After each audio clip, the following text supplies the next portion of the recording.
আসসালামু আলাইকুম সবাইকে। আজকে আমরা চতুর্থ অধ্যায়ের শেষ পার্টটা দেখে নিব।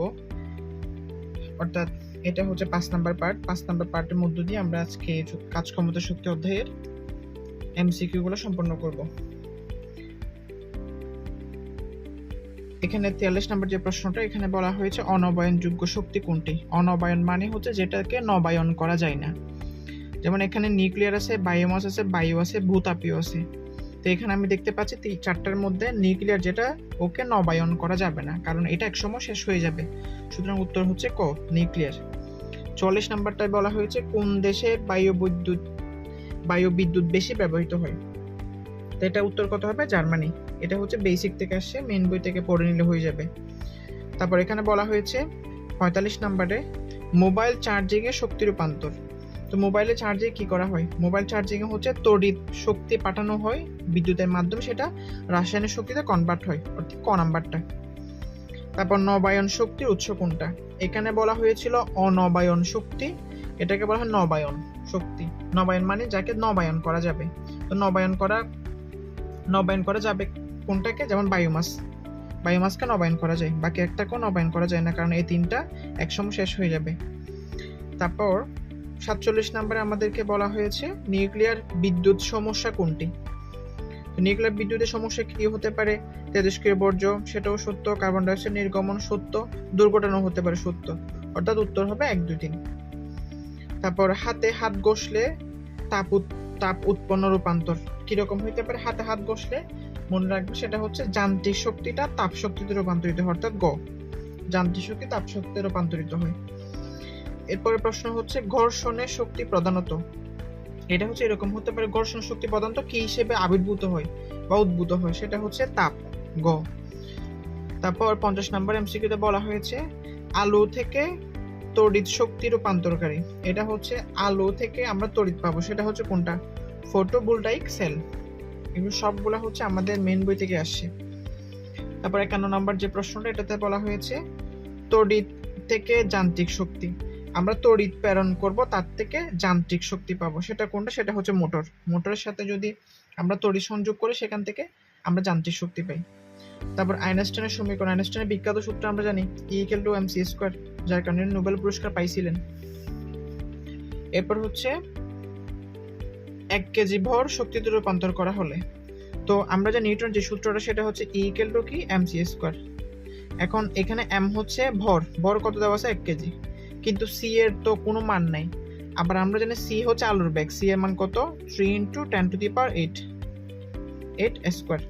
আমি যদি ওকে ক্যালকুলেটরে করার চেষ্টা করি যে 1 × 3 × 10⁸, পাশে যদি আমরা একটা স্কোয়ার বসাই, 8 বসালাম, যদি স্কোয়ার বসাই আমরা কত? 9 × 10⁻16, 9 × 10⁻16, এটাই হচ্ছে আমাদের উত্তর।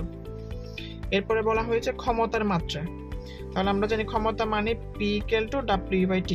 একটু মনোযোগ সহকারে আমরা দেখবো, কারণ এটা পরীক্ষা আসতে পারে। W কে আমরা চাইলে mg দিয়ে লিখতে পারি, এটা mg দিয়ে ডাইরেক্টলি না লিখে এরকমই লিখতে পারি, W হচ্ছে Fs/T। F কে আমরা চাইলে ma দিয়ে লিখতে পারি, ma দিয়ে কাউন্ট না করে আমরা g ধরতেছি, h কে h নিয়ে লিখতেছি, আর t টা বাসায় বসাই দিচ্ছি। তো এখানে m ভরের মাত্রা হচ্ছে বড় হাতের m, ত্বরণ হচ্ছে মাত্রা T−2, h মানে উচ্চতা মাত্রা হচ্ছে l, t এর মাত্রা হচ্ছে বড় হাতের t। তো আমি যদি এখানে ক্যালকুলেট করার চেষ্টা করি, l আছে দুইটা, ml², t এখানে -2 আছে, আর এখানে আছে নিচে একটা t-টাকে নিচেরটা উপরে তুলে ফেলে T−1 হয়, অর্থাৎ এখানে দুইটা, এখানে -1, কত থাকবে? -3। অর্থাৎ ক্ষমতার মাত্রা হচ্ছে কত? ml² T−3। এটা হচ্ছে ক্ষমতার মাত্রা, ml² T−3। এর T−, এটা আমরা কিভাবে করেছিলাম? এটা হচ্ছে T−2 আর নিচে ছিল t, এরকম। তো ওদেরকে আমি যদি একটু সাজাই, এটা আমি কিভাবে পাই? T−2/T কে আমি চাইলে T−2, t-টাকে যদি উপরে তুলে দিই তাহলে কি থাকে? এখানে 1 আছে তো পাওয়ার, আমরা ম্যাথের চতুর্থ অধ্যায়ের সূত্র অনুসারে কি জানি? ভাগ আকারে থাকলে কি হয়ে যায়? বিয়োগ হয়ে যায়। তাহলে t -a প্লাস 2 একে যোগ করলে 3, এই T−3টা এখানে বসে। তারপর ক্ষমতার একক কোনটা? ক্ষমতার একক আমরা কি জানি? ক্ষমতার একক হচ্ছে ওয়াট, এটাই বড় হাতে ডাব্লিউ। তারপর 1 ওয়াট সমান, এখন এই ক্ষমতাকে আমি কি দিয়ে লিখছি? W/T। আমরা জানি ক্ষমতা মানে হচ্ছে ওয়াট, আবার এখান থেকে W/T, যদি আমি W/T এর এককটা বসান ট্রাই করি, W/T, W মানে হচ্ছে কি? কাজ, কাজের একক হচ্ছে জুল, সময়ের একক হচ্ছে সেকেন্ড, অর্থাৎ J/1। কোনটা হবে? 1 নাম্বার J/1, অর্থাৎ 1 ওয়াট সমান হচ্ছে 1 J/1। তারপর 500 ওয়াট মোটর 10 সেকেন্ডে 15 কেজি তুললে উচ্চতা কত? আমাকে ক্ষমতা দেওয়া আছে, উচ্চতা বের করতে বলছে। আমি জানি পি ইকুয়াল হচ্ছে কি? mgs/t। তো আমাকে যদি আমি mgs এদিকে নিয়ে আসি, পিটি হবে, অর্থাৎ h ইকুয়াল কি আসবে? pt/mg। তো আমি একটু করে করার ট্রাই করি যে ক্ষমতা কত? 500 ওয়াট, 500 ইন্টু টি কত ছিল? টি হচ্ছে 10 সেকেন্ড। তারপর এম হচ্ছে কত? এম হচ্ছে 15 ইন্টু জি হচ্ছে 9.8, অর্থাৎ এখানে পি হচ্ছে 500, টি হচ্ছে 10 সেকেন্ড, এম হচ্ছে কত? 15 আর জি হচ্ছে 9.8। ক্যালকুলেট করলে আমার কত থাকতেছে? 34.01। এখানে কি আছে? খ নাম্বারে 34.01। তারপর কর্মদক্ষতার সূত্র আমরা কি জানি? কর্মদক্ষতার সূত্র হচ্ছে লব্য কার্যকর শক্তি ডিভাইড বাই মোট প্রদত্ত শক্তি ইন্টু 100। এটা হচ্ছে আমরা জানি। তো এখানে লব্য কার্যকর শক্তিকে আমরা কি বলতে পারি? ইউজফুল, যেটা আমরা কাজ পাই, এটা। তার মোট প্রদত্ত শক্তি কি বলা হয়? ইনপুট। সেটা কোনটা? সেটা হচ্ছে এটা, অর্থাৎ উত্তর হবে কোনটা? ক নাম্বারটা। লব্য কার্যকর শক্তি ডিভাইডেড বাই মোট প্রদত্ত শক্তি, যার অনুপাতকে কি বলা হয়? কর্মদক্ষতা বলা হয়। তারপর 2টা এমসিকিউ বাকি আছে। 40% দক্ষতা মানে, 40% দক্ষতা মানে কি বলতে পারি? 40% দক্ষতা মানেও 40% কাজ করছে, সেটা হচ্ছে কোনটা? এই 40 জুল কার্যকর।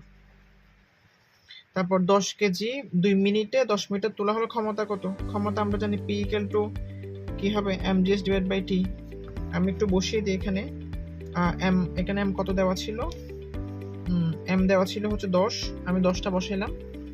m দেওয়া ছিল 10, তারপর g হচ্ছে 9.8, দুঃখিত, 10 × 9.8। তারপর ছিল হচ্ছে h কত ছিল? h হচ্ছে 10 মিটার। 2 মিনিটকে আমাকে মাস্ট বি সেকেন্ডে কনভার্ট করতে হবে 60 দিয়ে গুণ করে। 8.17 আমরা বলতে পারি চাইলে, এটা হবে 8.17। সেটা হচ্ছে ক। এরই মাধ্যমে আমি পদার্থবিজ্ঞান চতুর্থ অধ্যায় কাজ ক্ষমতা শক্তি এর প্রায় 60টা মতো, যেগুলো বোর্ডে খুব বেশি পরিমাণ আসে, এরকম এমসিকিউ আপনাদেরকে সলভ করে দিয়েছি। আশা করি 60টা এমসিকিউ যদি খুব ভালোভাবে সলভ করেন, আপনাদের মোটামুটি খুব ভালো একটা প্রিপারেশন এমসিকিউর জন্য হয়ে যাবে। ধন্যবাদ সবাইকে 5টা সিরিজের ভিডিও সুন্দরভাবে ধৈর্য সহকারে দেখার জন্য। পরবর্তী ভিডিও দেখার আমন্ত্রণ রইল। সেই সাথে সবাই সুস্থ থাকবেন। আসসালামু আলাইকুম রহমতুল্লাহ।